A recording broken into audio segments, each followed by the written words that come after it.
Во период од пандемијата па наваму, клучна тема се кризата, инфлацијата и драстично намалениот животен стандард на граѓаните.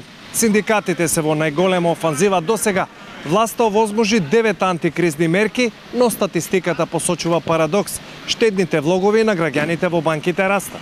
Податоците на Народна банка на Македонија за што туку изминатата година покажуваат дека во банките има 8,35 милиарди евра, од кои дури 5,5 милиарди се на граѓаните, а 2,46 на компаниите.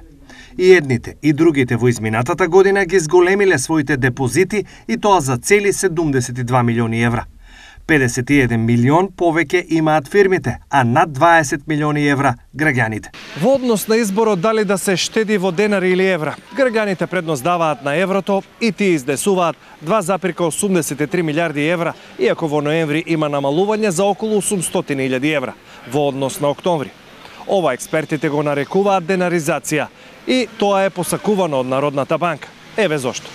Добро за државата, бидејќи на тој начин се дава значење на домашната валута, на денарот. Оти наше платежно средство е денарот. На тој начин се дава поголема улога на денарот, се штити. Иако паралелно сите наши овие и политичари и државни институции покрај во денари одредени износи ги издржуваат и во евра, бидејќи целта ни е еден ден да бидеме и член на Европската унија и да влеземе во таа така наречена Шенген зона,